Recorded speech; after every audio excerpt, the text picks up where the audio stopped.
We've been covering all sorts of weird, useless, obscure Pokemon facts over the last couple of years on this channel, and today we'll be compiling a lot of those facts into 1 hour, so here is 1 hour of Pokemon facts. Did you know that Ruby and Sapphire were the first Pokemon games to receive a patch that could be installed on the game? This might not sound like much, since games are patched all the time and receive updates every day nowadays. But back in 2003 when Ruby and Sapphire first came out worldwide, there was no way to connect your Game Boy Advance to the internet to download a patch, as the Game Boy Advance didn't have any internet connectivity. At the time, it was common for companies to release new copies of games to add in a certain patch, but that required getting a brand new cartridge with the patch and losing your old save data on the old pre-patched cartridge. The way that Nintendo circumvented this and distributed the patch onto an existing copy of Ruby and Sapphire was by connecting your game with either Pokemon Fire Red, Leaf Green, or Emerald, then pressing Select and B on the newer game while connected to Ruby and Sapphire on a link cable. Similar things can be done with the GameCube Pokemon games, and this was done to patch the in-game clock that would break after a lot of playtime. This is one of my favorite facts about any Pokemon game out there, since they had to think outside of the box to patch these games before it was easily downloadable like modern games are. Apparently, if you download the patch, and unfortunately I can't test this out for myself, you will also get a shiny Zigzagoon if you have an open slot in your party. Now let's say you only had one copy of Ruby and Sapphire, you didn't have an extra Game Boy Advance or a link cable, and you had no way to patch the game on your own. You could have actually sent your game to Nintendo and they would just patch it for you. If anybody actually did this before, please let me know in the comment section down below how this process worked. And they even ended up offering this service until August of 2012, well after the life cycle of the Game Boy Advance ended and even into the 3DS's life cycle. Typically, Pokemon regions have pretty much the same name in every language, at least for how they're pronounced, except for the Unova region. In Japanese, Unova is called Ishu, and in Spanish it's called Tessalia. Each of the starters in Pokemon Black and White are based off of different historical empires. The Snivy line is based off of the French Empire, the Tepig line is based on the Chinese Empire, and Oshawott is based off the Japanese Empire. Pokemon Black and White are often praised for having one of the best stories out of any Pokemon game to date, and it's said that Game Freak spent a year and a half developing the story and characters of Black and White.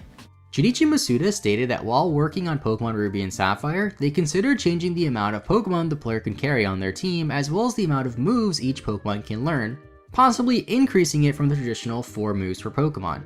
This has never changed ever since Pokemon came out back in the 90s, and will probably always stay the same though. It was never officially revealed why they never changed the amount of Pokemon you can carry on your team, or the amount of moves a Pokemon can learn at a time, or exactly how they would have managed these changes if they did do them. Pokemon Ruby and Sapphire were the first Pokemon games to not have the slogan "Gotta catch 'em all," likely because it was impossible to catch them all at the time of Ruby and Sapphire's initial release. With the move of Pokemon to the Game Boy Advance from the original Game Boy, as well as many other changes to Pokemon, you couldn't transfer over Pokemon from the previous generations into Ruby and Sapphire. This was remedied during the 3rd generation's lifespan though, with event Pokemon, the release of Fire Red, Leaf Green, and Emerald, as well as the GameCube Pokemon games allowing you to obtain and transfer over Pokemon to Ruby and Sapphire that weren't normally obtainable in Ruby and Sapphire. This is what makes Pokemon Ruby and Sapphire one of the hardest, and in my opinion, the hardest Pokemon games to actually catch them all, since you rely on multiple different games and no online connectivity in order to obtain every single Pokemon. Pokemon Ruby and Sapphire have the least amount of in-game trades with only 3. Gold and Silver had twice that amount with 6 in-game trades, while Red and Blue have 9 in-game trades. The 3 in-game trades in Pokemon Ruby and Sapphire are a Makuhita for a Slackoth in Rustboro City, a Skitty for a Pikachu in Fortree City, and a Blossom for a Corsola in Pacifilog Town. Most of these trades really aren't that great. For example, if you were to trade your Blossom for a Corsola in Pacifilog Town, you could just go east in the water and find a Corsola yourself, while Blossom is much harder to find. Ruby and Sapphire have this weird unused sprite of some yellow character. This character was from an old NES game made by Game Freak called Mendel Palace, and was most likely used as a placeholder before a final design was made for the main character, so they just used this thing. I remember seeing this character as a kid. People would post their ROM hacks or whatever about Pokemon, and they'd be walking around with this weird yellow looking character that I thought at first was a Hariyama since it kind of looks like one. And we haven't seen any other placeholder characters like this in other Pokemon games, which makes it even weirder. Ruby and Sapphire were one of the few Pokemon games released after Pokemon Gold and Silver to not have the Apricorn balls in it made by Kurt, but they did add a couple of other new Pokeballs that are still around even to this day. The Premier Ball, Repeat Ball, Timer Ball, Net Ball, Dive Ball, and Luxury Ball were all introduced in Pokemon Ruby and Sapphire. If you pre-ordered Pokemon Ruby or Sapphire back in 2003, you got either a Groudon coin or a Kyogre coin depending on the version. These coins are pretty expensive now according to eBay prices, and I'm upset that I never pre-ordered the games to get this coin as a kid, and that I never even knew about it until making this video. I did get a bookmark as a kid before the games came out in the US though, which was the first time I ever heard about this game, and the first time I ever saw some of the new Pokemon that were displayed on the back of the bookmark, such as this Tailo. I remember seeing Latias on the back as well, and I remember when I first got my game and started with Torchic, I thought that Torchic would evolve into Latias, which was actually a pretty common thing. One of the earlier known beta Pokemon, so to say, has been fan-dubbed as Latican because it looks a lot like Latias and Blaziken combined, and it's very possible that this Pokemon was split into two to be Blaziken and Latias, and Latican could have actually been the planned evolution for Torchic. A fan favorite feature of Pokemon Ruby and Sapphire are the secret bases. There's plenty of places all throughout the Hoenn region where you can create your secret base and customize it however you like with various furniture, Pokemon dolls, and other decorations. You could even trade these decorations with other players if you like, much like how you would trade a Pokemon normally. This is most useful for the Regidoll decorations, which are exclusive to the Japanese versions of Pokemon Ruby and Sapphire. They can be traded over to other copies of the games in other languages, and are only obtained through a Japanese e-reader event, which wasn't a very popular event. Speaking of the e-reader though, it was a device that lets you scan cards onto your Game Boy Advance and unlock some cool things, like the Regidolls we just mentioned in the Japanese versions. This was kind of like Amiibo before Amiibo on the Game Boy Advance, and is used elsewhere in Pokemon Ruby and Sapphire as well. You can scan some of these special cards that were actually sold in card packs that I remember getting as a kid to battle special trainers in this room in Moss Deep City, and even obtain some exclusive berries. Pokemon Gold and Silver were originally intended to be the last Pokemon games in the series, and started development before Pokemania really took off in the West. However, due to Pokemon being such a big hit, especially in America, the series continued after Gold and Silver and is still going even to this day, over 20 years after the release of Gold and Silver. Pokemon Gold and Silver are also the only paired game to have mostly different sprites for each Pokemon in each version. While most are rather minor differences, such as a Pokemon's hands being up versus a Pokemon's hands being down, it was a nice little touch, and I'll throw in some examples right here so you can see. In the Japanese and Korean versions of Pokemon Gold and Silver, the Donphan line is exclusive to Gold version, while the Ursaring line is exclusive to Silver version. This was reversed in the Western releases of the games, with Donphan line being exclusive to Silver and the Ursaring line being exclusive to Gold. The weirder part about this is that Pokemon Gold and Silver were released in North America and Australia in October of 2000, while the Korean version didn't come out until 2002. This means that these two version exclusive Pokemon were switched and then switched back twice. This was most likely because the Korean version was based on the Japanese version versus the Australian or American version, which was also, strangely enough, published by a company called Deino in South Korea and not Nintendo. All of the gym leaders in the Johto region specialize in a different type from the original gyms that existed in Kanto. The only types that aren't represented in gyms in Gold and Silver in Johto or Kanto are the Dark type and the Ground type, since Giovanni, who was the Ground type gym leader of Red and Blue, was replaced by Blue or Green, his name varies depending on what language your game is in, meaning that up until this point, Dark was also the only type to never have a gym, and it would stay like that for quite a while. In Pokemon Sword and Shield, you can see a statue in Hop's room of a Krogunk that looks very familiar if you've been playing Pokemon for a long time. It turns out that it looks a lot like the Krogunk statues you would see in Pokemon Diamond, Pearl, and Platinum, which could possibly be a small hint towards Brilliant Diamond and Shining Pearl. This wouldn't be the first time they've done something like this, where they have some sort of hidden thing that hints towards a future Pokemon game, as in Pokemon X and Y, there is a hidden item hinting towards Alola as well. In Kanto, some towns use themes that were used for other towns in Red and Blue. For example, Cerulean City uses Pewter City's theme, while Fuchsia City uses Celadon's theme, and Cinnabar Island uses Saffron City's theme. On Route 13, there is a trainer named Pokefan Alex. All of his Pokemon have names that end in King in Japanese, for example, Koi King, which is Magikarp in Japanese, roughly translated. This Magikarp was replaced with Sea King in the Western releases of the games to fit the theme though, with his other two Pokemon being Nidoking and Slowking, since obviously Magikarp in English doesn't end with King, but Sea King does. Pokemon Gold and Silver were the first Pokemon games to introduce shiny Pokemon, however some shiny Pokemon sprites in Gold and Silver were changed to be different colors in later generations. The existence of shiny Pokemon is largely because of the Game Boy Color being able to display colors, although you could still play Pokemon Gold and Silver on an original Game Boy, just without the proper colors of course, except for the Korean version.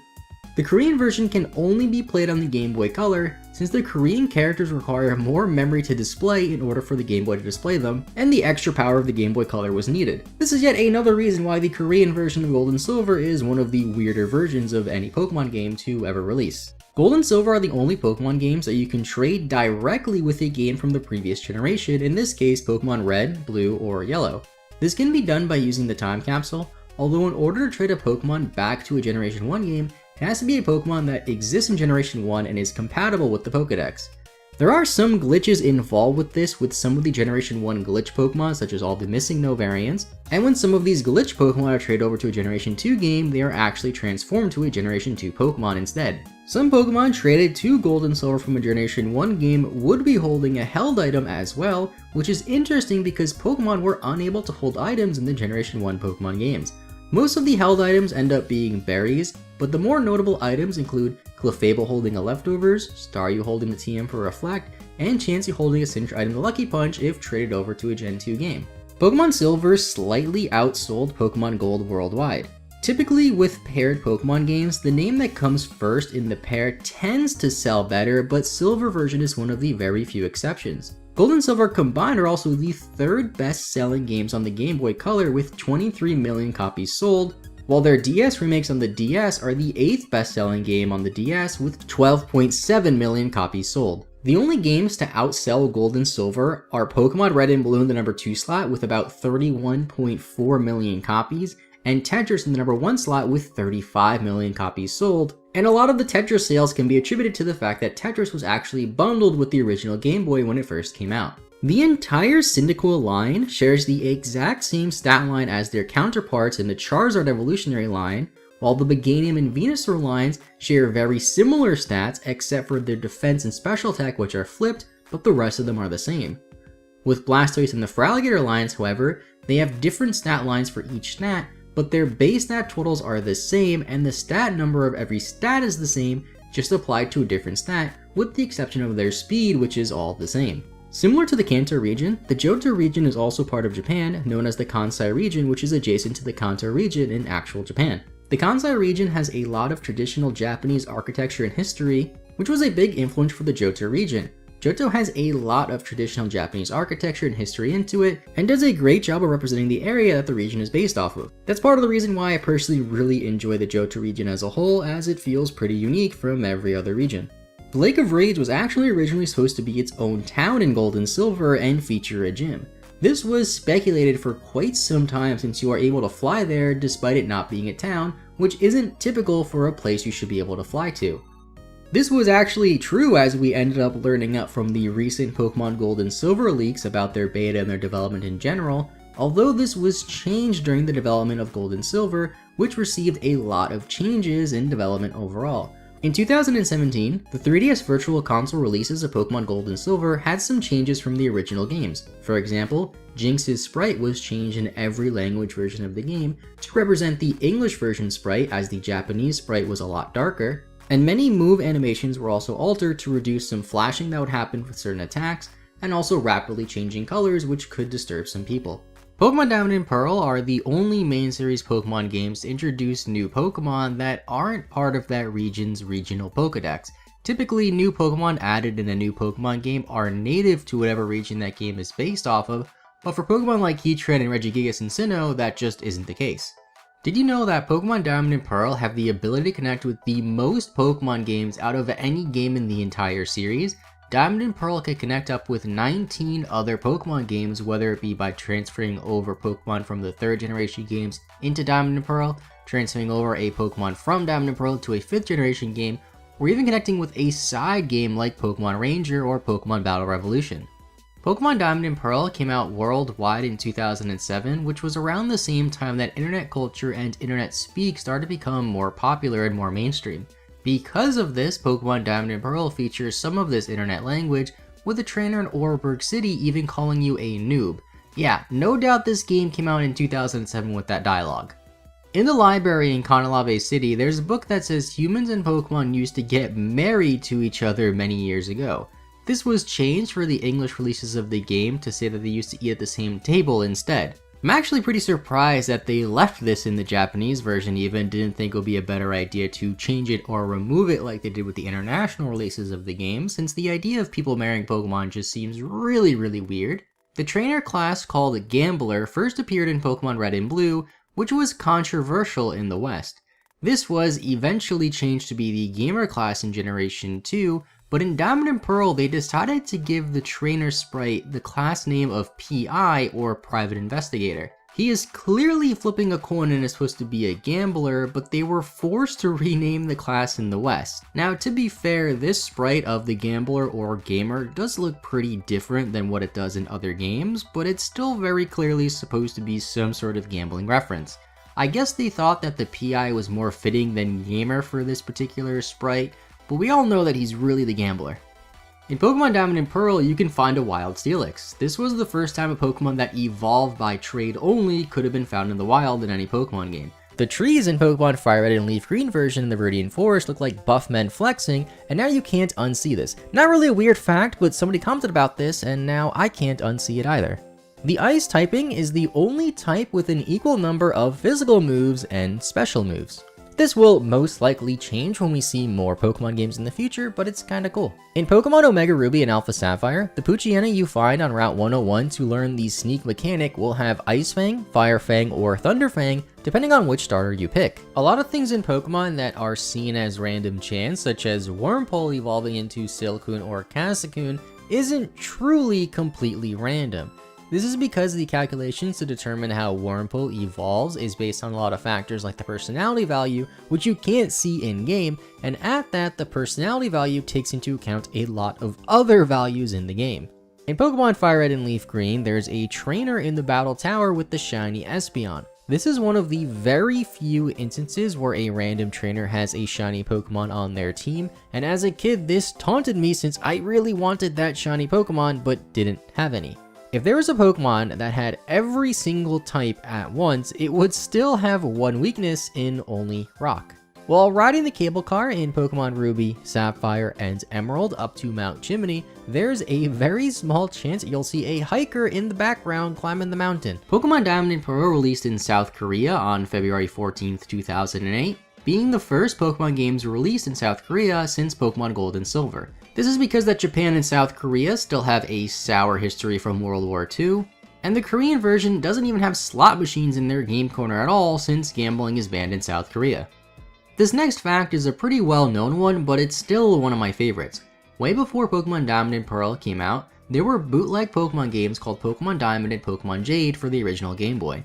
These games were actually real Japanese games called Kitai Denju Telefang, hopefully I'm saying that right, which had a decent amount of popularity in Japan and had a few other games released in that series. The game is kinda similar to Pokemon in the sense that it has wild creatures you can catch and battle, but it isn't a Pokemon game at all. You know how each Pokemon game has version exclusives and usually each exclusive has some sort of relation to the other? Like the Skuntank line is exclusive to Diamond, and the Pruggy line is exclusive to Pearl, or the Tyranitar line is exclusive to Diamond, while the Salamence line is exclusive to Pearl. These make sense to me since all these Pokemon have some noticeable similarities, but one thing that always annoyed me was that Scyther and Pinsir are always seen as paired Pokemon, but Pinsir doesn't evolve while Scyther does. This means that if one game has Scyther as an exclusive like Pokemon Diamond does, and if one game has Pinsir as an exclusive like Pearl does, the other game with Pinsir has to have some extra exclusive Pokemon to balance out the number, since of course Scyther evolves and Pinsir doesn't. Do you know what the compromise was? You may think that putting Heracross in Pearl as an exclusive would have made sense, since it is a pretty cool Pokemon, as it is a strong Bug-type Pokemon and it would kind of fit. But instead they made the Slowbro and Slowking line exclusive to Pearl version to balance out with Scizor, since that gives Pearl the extra Pokemon from the split evolution. Pokemon Black and White are also the worst selling Pokemon games that start off a new generation, as remake games are excluded in this, selling about 15.6 million copies worldwide. The next lowest selling game of the Pokemon franchise is Sun and Moon with 16.2 million. The slogan for Black and White was "Start from a New Beginning," as Black and White are seen as a soft reboot for the Pokemon franchise. Black and White featured no Pokemon from previous generations in the regional dex, and you can't obtain older Pokemon until after already beating the game.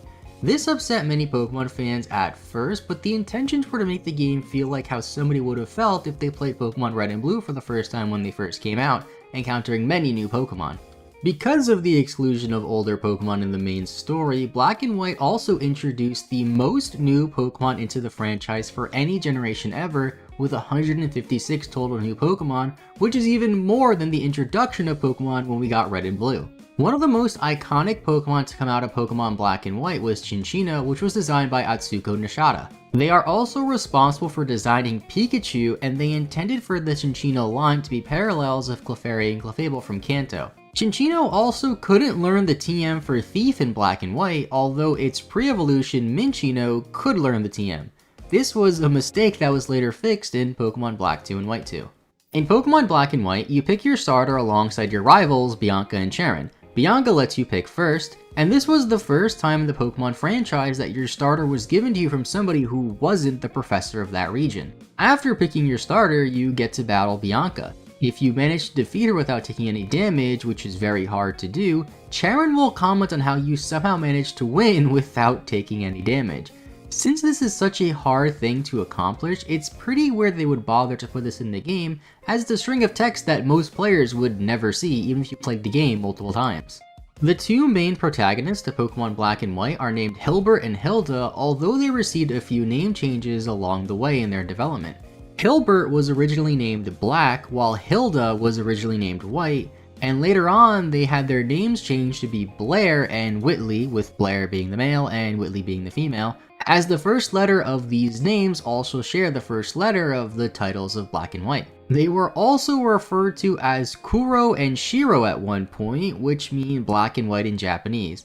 Eventually they settled on Hilbert and Hilda, which don't really seem to relate to the themes of Pokemon Black and White at all. In every Pokemon gym since Generation 1, there is somebody standing at the front of the entrance to introduce you to the gym and tell you a little about it. They remain unnamed in every previous Pokemon game, but in Black and White they decide to give him the name of Clyde. Pokemon Black and White have name sensors on the GTS, so Pokemon with inappropriate names can't be traded. Due to an oversight with this, you can't trade Pokemon like Kofagrigus and Conkeldurr on the GTS without giving them a nickname, since it detects their names as being inappropriate. Munna is a cute pink Pokemon with a floral pattern on it. In Generation 1, there is an NPC who mentions how they wish there was a Pokemon that was pink with the floral pattern, just like Munna as we got generations later. While some people believe that this NPC was the influence for Munna's design over a decade later, it was actually just a coincidence that Munna happens to fit the description this NPC gave. N is one of the most popular characters in all of Pokemon, and in Pokemon Black and White he actually defeats the Elite Four and the champion, but turns down the offer to become the sitting champion. This is the only known instance in all of the main series Pokemon games where somebody actually turned down the opportunity to become the champion of the region. Simisear, Simisage, and Simipour are a trio of monkey-like Pokemon introduced in Pokemon Black and White, with one of them being given to you before you face the first gym. In a 2016 Japanese poll to pick what Pokemon people wanted distributed for the Volcanion movie, Simisear ranked 720th out of 720 possible choices.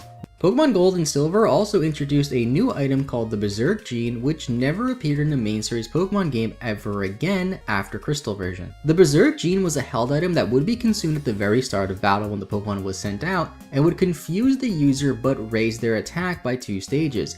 This might sound like it would balance itself out since you would hurt yourself a lot from confusion, but could be abused with things like Baton Pass to make this item even better. This item would have been even stronger if it stuck around for future generations, since abilities allow you to abuse something like this even more, and could possibly even circumvent the confusion. This item was mentioned in the Detective Pikachu movie that released last year though, so it wasn't completely forgotten in the Pokemon world. Pokemon Snap released for the Nintendo 64 as one of the most iconic Pokemon spin-off games of all time, but it wasn't always meant to be a Pokemon game. No footage or screenshots exist of it before it was a Pokemon game, but it was originally supposed to be a game where you take pictures of animals instead of Pokemon. They decided on switching to Pokemon since they thought it would make the game better and be more popular, since a game about taking pictures of Pokemon in the wild sounds cooler than a game about taking pictures of animals. Everyone knows the infamous Glitch City glitches in Pokemon Red and Blue, one of my favorite glitches in Pokemon since there's just so many ways to execute it, making it very fun to explore. But did you know that on top of a Glitch City in Red and Blue, there also exists a glitch known as the Glitch Dimensions that is most popular in Pokemon Gold and Silver? It sounds a lot cooler than Glitch City, however, it's much more of a graphical glitch that distorts the game's colors and adds random color shapes in parts of the game. Like the Glitch City glitches, there's various ways to execute the Glitch Dimension, and it can simply be fixed by just resetting your game. A similar glitch exists in yellow version as well, but all it does is make everything have this gross shade of brown to it. Mantyke's Pokedex entries state how the patterns on it varies by region. Mantyke has appeared in many generations since its introduction back in Pokemon Diamond and Pearl 15 years ago, but the pattern on its back remains the same in every region you can find it in. Seeing as Arbok, a Pokemon that was introduced way back in Generation 1 before Mantyke, has a similar story where it has different patterns on its chest depending on which region it's from, it's weird how they never did the same for Mantyke. Maybe they just forgot about you, Mantyke, I'm sorry. In Pokemon Diamond and Pearl, the owner of the Poketch company says how there's two models for the Poketch. One is blue for if you pick the Lucas character, and the other is pink for if you pick the Dawn character. Despite him specifically saying there's only two models of two specific colors, Barry can be seen with a Poketch that's orange. Splash is a move most commonly used by Magikarp, and it's a very popular move as it just doesn't do anything. The funny thing is, if the effects of the move Gravity are up, the move Splash will fail, meaning instead of the move doing nothing when you go for Splash, it will just do nothing instead. The catch rate for Pokemon is calculated in a pretty complicated way with a formula, but the most important factors are the Pokemon status, if it's paralyzed or whatever, the Pokemon set catch rate that each Pokemon has, and the Pokeball being used to catch said Pokemon. This calculates the catch rate of the Pokemon, and in Pokemon Sun and Moon, the calculations for catching a Beldum or Groudon in a Heavy Ball will always result in a negative catching rate, making it impossible to catch. This is because when using the Heavy Ball, it introduces a negative number in the calculation as the Heavy Ball is dependent on a Pokemon's weight, and this was later fixed in Pokemon Ultra Sun and Ultra Moon, where a clause was added to the catching formula to make it so any catch rate that resulted in a negative integer would just be changed to 1. On the Australian box for Pokemon Diamond, there's a sentence that reads on the back saying, "As you search for the Pokemon that rules space in Diamond version." The word space should be replaced with time, since Dialga is the Pokemon who rules time and is featured in Diamond version, while Palkia is the Pokemon that rules space and is featured in Pokemon Pearl. This only happens in the Australian version and not any other version of the game, which is even weirder when you realize that the Australian version came out 2 months after the North American version, and the North American version doesn't have this issue. In the North American version, there is a different typo though, and it's on page 5 of the manual for Pokemon Pearl. It says in order to catch them all, you must trade with Pokemon Pearl version, but it should say Diamond version instead, since trading between 2 copies of Pearl won't let you catch every single Pokemon. They somehow managed to fix this for the Australian release, and then create another typo on the back of the box. Leading up to the release of Pokemon Diamond and Pearl, it was reported that the starters would be Dark-type, Fighting type, and Psychic type instead of the typical Water, Fire, and Grass type.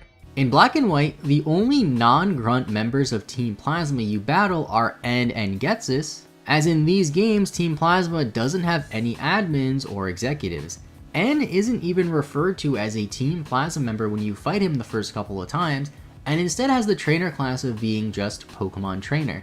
Famitsu Magazine, a popular video game magazine in Japan, gave Pokemon Black and White a perfect score of 40 out of 40. Only about 23 games have received a perfect score from Famitsu in the 34 years that they've been around. In Pokemon Black, you can encounter Tornadus on Route 7, but the cry that plays is actually Thunderous's cry. Jolteon is categorized as the lightning Pokemon, with the only other Pokemon sharing that category being Electric. You might assume that Pokemon categories would remain consistent throughout every different language. However, in Japanese, Jolteon is categorized as the Kaminari Pokemon, while Electric is the Inazuma Pokemon. They both roughly translate to lightning in English, however they have different meanings and are in different categories in Japanese. Now, Pokemon categories aren't super important, but it is interesting how they aren't consistent throughout every single language. If I were to ask you which Pokemon is categorized as the Drill Pokemon, what would you say? Maybe Beedrill or Excadrill since they have Drill in their names, or Rhydon because of its iconic drill that draws in electricity as seen from the anime. Now, of these three Pokemon that I just mentioned, only Rhydon is considered the Drill Pokemon though, along with its evolution Rhyperior, along with Nidoqueen and Nidoking. Beedrill is the Poison Bee Pokemon, which to be fair does make a lot of sense as it is literally a bee and a poison type, while Excadrill, a Pokemon influenced by an actual drill, is only categorized as the Subterranean Pokemon. Okay, one more Pokemon category fact since I keep finding weird ones. There is one Pokemon categorized as the child-raising Pokemon in Japanese, which translates to the nurturing Pokemon.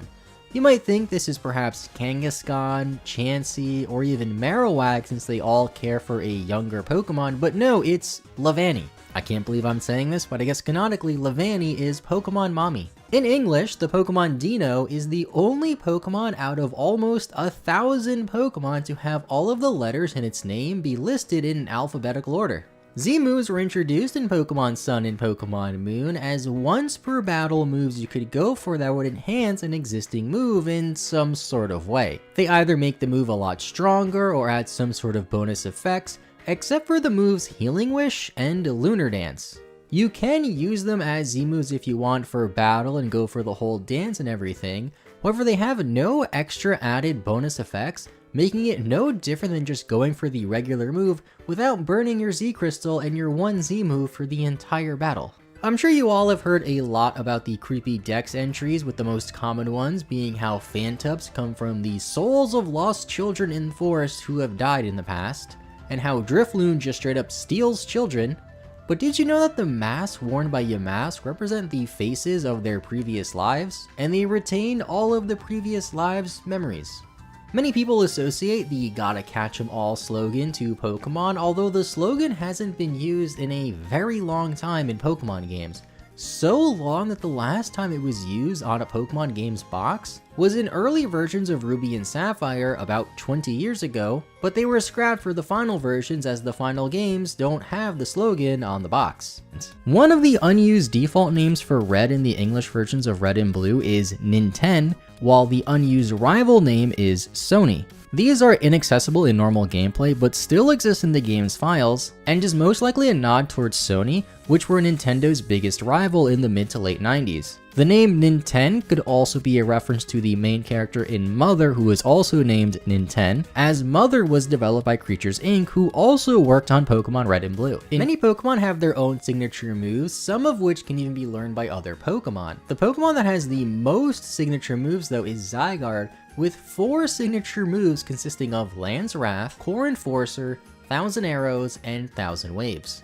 A Pokemon can learn an egg move by breeding with a different Pokemon of the same egg group that can learn that desired move. It's pretty simple to breed egg moves on Pokemon, however Nosepass is programmed to be able to learn the move Iron Head as an egg move, but there's just one small issue with that. No other Pokemon in Nosepass's egg group can learn the move Iron Head, meaning it would be impossible to get a Nosepass with Iron Head prior to Generation 6. This was changed in Generation 6 with the introduction of Aegislash in Pokemon X and Y, a Pokemon that can learn the move Iron Head and is also in the same egg group as Nosepass, meaning it can breed with it. Hidden Power was a pretty popular Pokemon move prior to the release of Sword and Shield in competitive battling, which would allow you to use a 60 base power special type move of a type that you have some control over. The type of the attack is determined by the IVs of the Pokemon, with each stat having an IV ranging from 0 to 31. In Generation 6 and 7 though, legendary Pokemon cannot have hidden power fighting. This is because in Generation 6 and 7, legendary Pokemon are guaranteed to have 3 stats with 31 IVs in it, and in order for your Pokemon to have hidden power fighting, it would need to have 4 of their 6 IVs be an even number, and 31 is not an even number. This had some minor implications for competitive battling, so unless you had a legendary Pokemon from a previous Pokemon game, it wouldn't have hidden power fighting. A similar thing with hidden power can happen in Generation 2, the generation that actually introduced hidden power as a move. Since shiny Pokemon and hidden power types were both calculated by IVs in Generation 2 games, it is impossible for any shiny Pokemon to have a hidden power type of grass or dragon in Generation 2. In Pokemon Emerald version, you can rebattle gym leaders later on in the game. They will have stronger, upgraded teams this time around to better match your Pokemon. This can happen in many other Pokemon games as well besides Emerald version, but in Emerald versions, if you want to rematch either Roxanne, Flannery, or Winona, their female Pokemon will be listed as male instead in battle. Prior to the American releases of Pokemon Red and Blue, a promotional poster showing all of the Pokemon was distributed. This poster has different names for a lot of the Pokemon though, with some just showing their Japanese names off or having different names entirely. Some of my favorites include Skull Kraken for Gyarados, Orphan for Cubone, and Custard for Wigglytuff. The American staff in charge with localizing Pokemon Red and Blue even tried to change some of the Pokemon's designs to make them fit better with an American audience. No leaks or proposed changes ever surfaced or are known to exist, and luckily this proposal was shot down, otherwise some Pokemon could have looked much different, and having Pokemon look different based off of which region the game was released in would be really confusing. In Pokemon Emerald version, there is a special event Mew where you can travel to a faraway island known as Faraway Island. There isn't much on this island besides some grass and a Mew that you can catch, but if you decide to cut the grass, and yes, you can cut grass in some Pokemon games with the Cut HM, we talked about that in the previous Weird Facts video, then the Mew will disappear and a message saying the feeling of being watched has faded. Not sure if this was intentional or not for this random Mew event to just disappear like that, but it must be pretty frustrating to lose out on an event Mew just because you wanted to mow the lawn a bit. This next fact I accidentally found while streaming a Nuzlocke of Pokemon Black, but if you go into the summary screen and tap a Pokemon on the touchscreen and then touch it, the Pokemon will turn around so you can see the back sprite, then you can click it again so they face front. If you were ever curious about what your favorite Pokemon's back sprite looks like in Pokemon Black and White or Black and White 2 and just didn't want to Google it, there you go. The move Toxic is a fairly popular move used to badly poison your foes. In Generation 5, the move Toxic was changed to be 90% accurate. From Generation 6 up until very recently in a Sword and Shield patch in Generation 8, the move Toxic would never miss if you were a poison type Pokemon. I personally thought this was an intended feature going back to the 6th generation when this happened, but all along it was just a very strange glitch. It turns out that even if you were a poison type Pokemon going for Toxic during this time period through Generation 6 up until the recent patch, your Toxic wouldn't even miss through semi-invulnerable states like the turn where the target Pokemon is in the air from Fly or underground from Dig. Between the Johto region and the Kanto region, there is a cave linking the two known as the Tojo Falls. Johto, Kanto, and Tojo all happen to be Finnish words, so the text in front of the Tojo Falls in Finnish would read, "Smashed Falls, the link between a wire and a tree stump." There's a few other instances like this in Pokemon where words get translated so they don't make a lot of sense, or a word in English happens to be a word in another language, making for these weird funny signs. In Pokemon Ruby, Sapphire, and Emerald versions, many abilities have effects outside of battle including Swarm, which allows you to hear random wild cries of Pokemon on the current route in the overworld more often. I never even realized you could randomly hear cries in these games while walking around, and I really can't demonstrate this fact too well in the video, but it's pretty neat regardless. One of my least favorite things about Pokemon games are long and annoying caves, which are more common in the older games of course. In Pokemon Yellow though, if your Pikachu knows Thunder or Thunderbolt and you talk to it while in the Dark Rock Tunnel, it will light up the area, making it a lot easier to get through as you also don't need to waste an HM slot on Flash. Strangely though, Pikachu won't light up the area if it only knows Thundershock. In the Victory Road of Pokemon Emerald, you can find the Winstraight family's son, which is kind of weird, but they always brag about him being so strong, and also on the Victory Road in this game, you can find a Ludicolo that knows Shadow Ball, although Ludicolo can't learn Shadow Ball in Emerald version. There's a lot of instances like this in Pokemon, especially in Emerald version for whatever reason, where a Pokemon just learns a move it shouldn't or learns a move earlier than it should. Now if you have a Cascoon on your party and it gets poisoned and then you level it up so it evolves into Dustox, a poison type Pokemon, it will still remain poisoned. This is one of the very few ways where you can have a poison type Pokemon be poisoned without changing its type first. I don't think this will ever be useful to anybody who's ever playing through a game, but if for some reason you really needed your Pokemon to be poisoned, I guess you could do it. The move Feint Attack was introduced in Generation 2 with Pokemon Gold and Silver, and it was spelled Feint with an A in it until Generation 6 where they changed it to be Feint with an E. I don't know why they changed this, I don't know if it was intentional to start or not, but it's kind of weird how it went roughly 13 years without ever being corrected. The Generation 1 Pokemon, Doduo and Dodrio, are based off of the Dodo, a flightless bird, and yet they can still learn the Fly HM even though they don't have wings. Due to an oversight with how the properties of the gym statues are in the Generation 1 Pokemon game's gyms, you could enter a gym, face a statue, pull out your fishing rod, and fish on them. Looks rather weird while you're doing it, but you could. If a Pokemon is underground from a move like Dig, then Earthquake will do double damage to it. Similarly, if a Pokemon dives underwater with the move Dive, and the other Pokemon goes for Surf, it will also do double damage. This next fact I thought would be fake for sure, but in Pokemon Sword and Shield, the Joy-Cons on your Switch in your bedroom will match the Joy-Cons you have in real life, with the exception of some special edition Joy-Cons. I only have the boring gray ones myself that came with my Switch, so I can't switch them out and see them all for myself in my own game, but it actually does work. Someone at Game Freak really spent their time doing all of this instead of adding Swalot to the game, and seriously, what's up with that, Nintendo? In Pokemon Mystery Dungeon, there are two merchant Kecleons. One is green of course, as Kecleon is normally green, and the other is a pinkish purple. The weird thing about this is the pinkish purple one isn't a shiny Kecleon, since shiny Kecleon is still green, just a different shade of it with a different colored stripe on its belly as well. There's just pink Kecleons that appear in some areas of Pokemon for some reason, and one even appeared in the anime too. In Pokemon Platinum version, you have a chance to fish for a wild level 100 Magikarp. Why? In the Generation 1 Pokemon games, Mewtwo can learn the move Barrier via level up at level 63 and then Psychic at level 66. In these games, you can only catch Mewtwo at level 70, so it having level up moves before level 70 is rather useless. Due to all known laws of aviation, there is no way that Combee should be able to fly. In Pokemon Heart Gold and Soul Silver, if you travel to Olivine City, then release any Pokemon you have that can learn Fly or Surf, you might think that you would be stuck here, but if that happens, there is an NPC in the Pokemon Center who will give you a Tentacool, so you can then teach it Surf to escape the island. You could also soft reset for a shiny Tentacool here if you really wanted to, so you can escape in style on your shiny surfing Tentacool.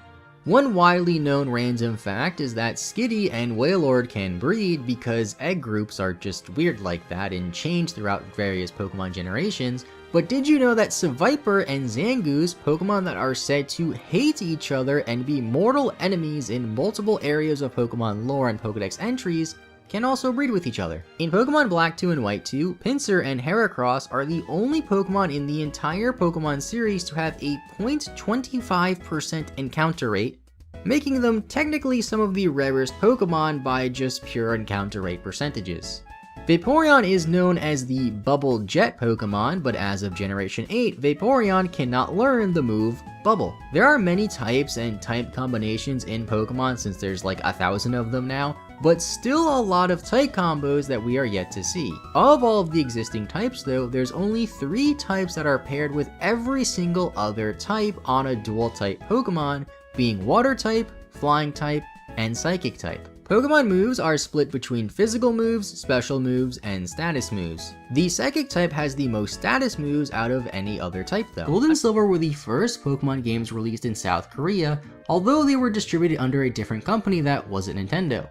Ruby, Sapphire, and even Emerald, Fire Red, Leaf Green, and all of the Game Boy Advance Pokemon games never officially released in South Korea though, but every main series game after Emerald released in South Korea. This is because the Game Boy Advance was never officially released in South Korea due to a rocky history between South Korea and Japan stemming from World War II, leading South Korea to ban most Japanese imports, including Nintendo games. Now, while this would make sense since they did ban a lot of Nintendo games, I do think it is weird that we saw Gold and Silver release and then we skipped an entire generation of Pokemon in South Korea. You can cut grass in some of the Pokemon games if you just use the cut HM in the grass. Kinda weird, not really useful. I guess you could technically use this if you don't have a Repel, but at the same time, it's gonna take so long to do it because unlike something like Surf, where you just go up to the water, press A, and hop onto your Pokemon like you can in some of the Generation 3 Pokemon games, with the grass, you have to actually go into your menu, select cut, and use it, make it take a very, very long time if you want to mow down a whole route for some reason.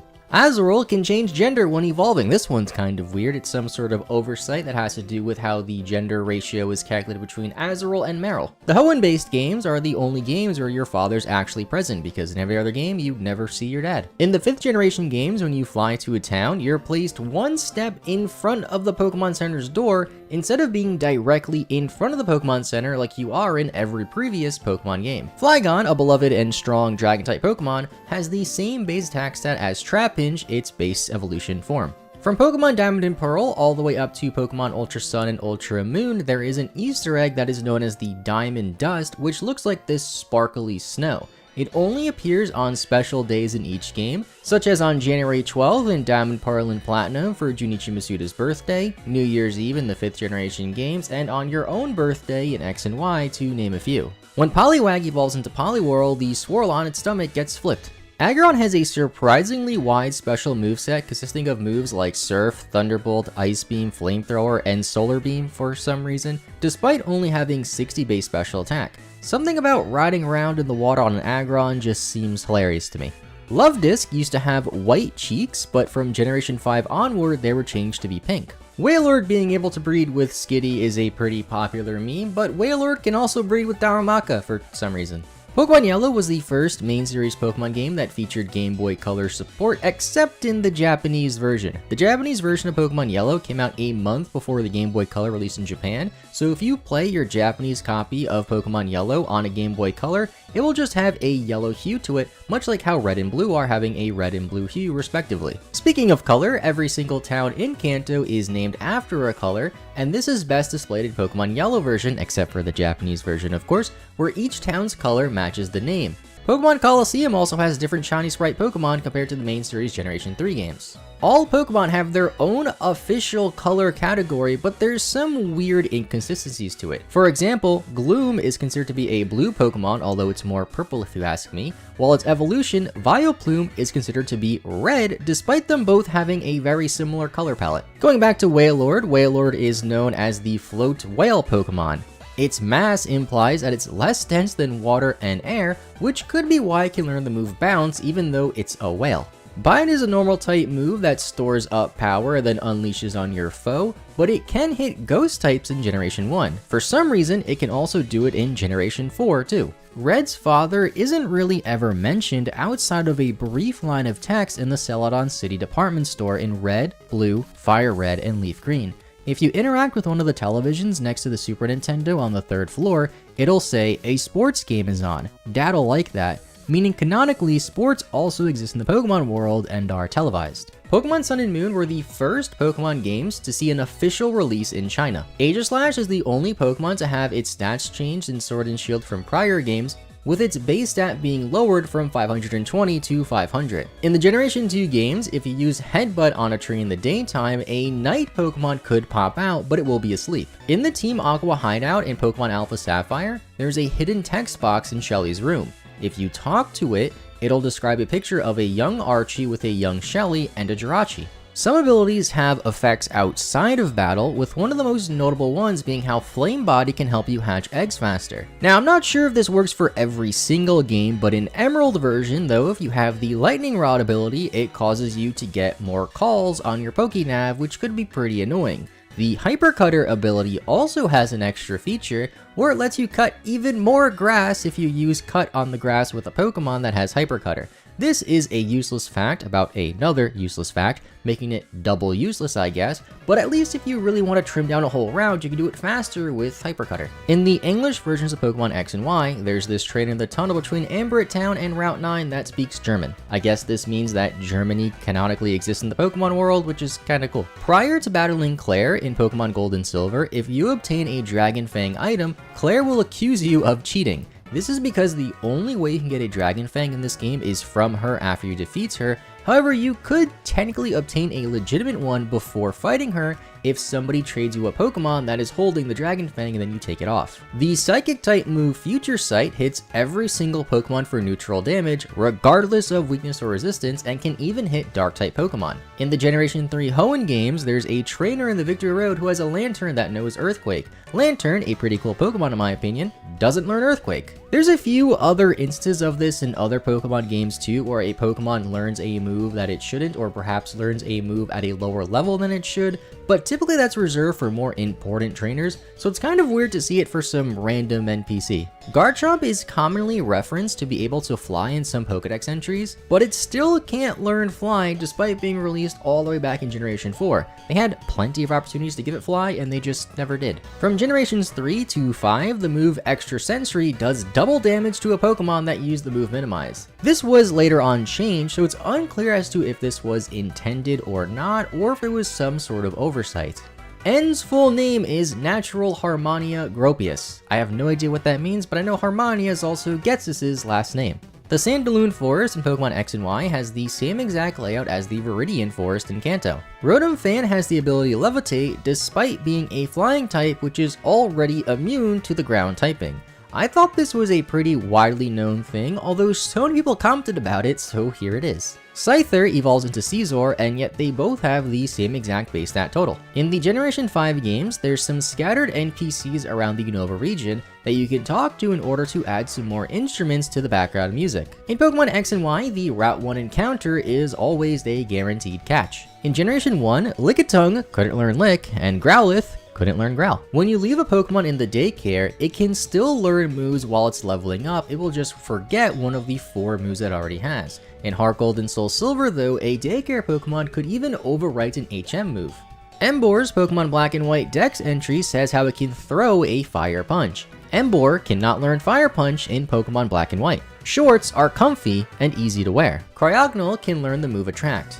Cryogonal's gender is unknown, so it will fail every time you go for it. In Pokemon Diamond, Pearl, and Platinum, you can find some bike racks scattered around the Sinnoh region. If you interact with them, you are asked if you want to put your bike away like you normally would at any bike rack in real life. However, you don't put it in the actual bike rack though, you just put it in your bag like you normally would, which makes me wonder why they even bothered to add this feature. In Pokemon Red, Blue, and Yellow versions, you'll find this trainer with a Voltorb standing around in Cerulean City. They don't really do much, but in Fire Red and Leaf Green, the Pokemon accompanied by this trainer was changed to be a Slowbro, and they were moved to be in front of this cut tree, which was also moved over to the right slightly. You need to be able to use the Cut HM outside of battle in order to get through here in Red, Blue, and Yellow, which you can do by beating Misty. Now you don't normally get the Cut HM until after you reach the SS and help the Sailor out to get it as a reward. So in Red and Blue, you can technically skip this whole Nugget Bridge area and the rival fight by trading over a Pokemon with Cut from another game after beating Misty. In Fire Red and Leaf Green, this trainer is blocking the tree, so you can just trade over a Pokemon with Cut, and once you defeat Lieutenant Surge, the trainer will move over to be closer to her original spot in Red, Blue, and Yellow. This is an incredibly small detail, but it did help get around a potential sequence break with trading Pokemon, although there are quite a lot of other sequence breaks in Pokemon, thanks to the ability to trade. The Repel item is a very useful tool to help you travel across the land without encountering wild Pokemon every couple of steps, unless you want to walk around and stop to cut the grass every time like you can in some of the older games. The weird thing about Repels though is that max Repels aren't actually better than Super Repels like you would imagine. Super Repels cover 200 steps for 500 Pokédollars, while max Repels cover 250 steps for 700 Pokédollars. Super Repels break down to costing roughly 250 Pokédollars for 100 steps, while 100 steps of a max Repel would cost 140 Pokédollars. I really don't know if this is an oversight or why this is. The prices were changed in Generation 7 though, but they both had their price increased and the max Repel still isn't the best bang for your buck. There's a fail-safe in Pokemon Heart Gold and Soul Silver so you don't get trapped in Cianwood City by this NPC who gives you a Tentacool that you can teach Surf if you don't have a Pokemon with Surf on your party. There is a similar situation that can happen on Route 226 in Pokemon Diamond and Pearl though. There you can trade a Finneon for a Magikarp on an island located on this route. Finneon can learn Surf, but Magikarp cannot learn Surf until it evolves into Gyarados. If you don't have a fishing rod or any way to level up the Magikarp you just traded your only Surf Pokemon for though, you will be trapped on this island. I can see this happening accidentally pretty easily if you really wanted a Magikarp and missed out on getting a fishing rod at this point in the game. So let me know in the comment section down below if you ever accidentally got stuck here or ever accidentally got stuck anywhere else in a Pokemon game. Lumio City is one of the largest and most confusing cities in all of Pokemon, but luckily they have a taxi cab service that goes all around the city to take you wherever you need to go without having to get lost. The taxi cabs cost money though, and if you enter a taxi cab and don't have enough money to pay for the cab at the end of the ride, the driver will get angry at you and challenge you to a Pokemon battle. The lesson to be learned here is don't be broke in Lumio City or people will want to fight you. In Pokemon Black 2 and Pokemon White 2, they added the Pokestar Studios. Why? I don't really know why, because no one seems to like it. The coolest thing about the Pokestar Studios in this game though is that if you head east towards this tree, you can just surf on it. It's only for one tile though, and so you can't move around or anything like that, but it's just as useless as the Pokestar Studios itself. In Pokemon Fire Red and Pokemon Leaf Green, when you check the summary of your Pokemon, they will do a little jump when their cry plays. If the Pokemon has lower HP, the jump will be shorter, and if the Pokemon is paralyzed, it won't jump at all because it's literally paralyzed. Other status effects don't seem to do anything though, but it would make sense if poison Pokemon maybe had a distorted cry or something like that, or maybe if frozen Pokemon didn't jump at all, because they're literally frozen in a block of ice. Pokemon have different names in each language, except for English and Spanish, which are the same, mostly so their names make sense in each of their native languages. Some of the names of Pokemon in English though mean some weird things in other languages though, like Snorlax translating to booger salmon in Swedish, and Surskit, which means sour crap in Swedish. Imagine playing Pokemon Fire Red for the first time as a little Swedish kid, only to have your block path by booger salmon that you need to get a flute to get it to move out of the way. You also need to play a specific song on the flute, and I have no idea how you learn this song or where you learn to play the flute, but that's another question for another day, I guess. If you're running through some grass, each step you take is a chance you'll encounter a new wild Pokemon. One thing you might not know though is that if you turn in place, you can still encounter wild Pokemon without moving to a new tile, and they won't count as a new step. This of course isn't exclusive to grass, and it works pretty much anywhere you can find a wild Pokemon in the main series Pokemon games. This is pretty useless for places where your steps don't count. However, in places where your steps do count, like in the Safari Zone in Fire Red and Leaf Green, you can take advantage of this. So let's say you're shiny hunting for a Chansey or something in Pokemon Fire Red Safari Zone. If you hate yourself, since it's one of the rarest Pokemon to shiny hunt in that game, you can save some cash by just turning in place to get your encounters. In Pokemon Red and Blue, you can't access Cycling Road unless you have a bike, of course, but there is a pretty easy way around it. If you just keep trying to walk past this guard as he stops you and press B and left at the right time, you'll just walk right past him and be able to get onto Cycling Road without actually owning a bike. Once you set foot into the actual Cycling Road though, you just magically appear on a bike. How? And can go down Cycling Road freely. The Pokemon Archeops has a base stat total of 567. Archeops' Pokedex number also happens to be 567, making it the only Pokemon as of right now that has the same base stat total as its Pokedex number. To go even farther with this, in the Dewey Decimal System, of all things, you know, that thing that libraries and stuff use, they use the number 567 as the number used for fossils and cold-blooded vertebrates. In Fire Red and Leaf Green, your rival jokingly calls Red a chatty gossip, while Red's most iconic line is just 3 dots. In the mobile game Pokemon Masters though, Red was given the line, "Words are unnecessary." Pokemon Masters isn't technically canon to the Pokemon universe or Pokemon story though when it comes to the games, but it was still one of the very few instances where Red was ever actually given a line to say. And there you have it, 1 hour of Pokemon facts. It might be a few seconds here or there, longer or shorter, but if you managed to make it all the way through to the very end of the video, consider leaving a like and subscribing for more Pokemon videos, since I am sure I'll have a lot more videos like this in the future.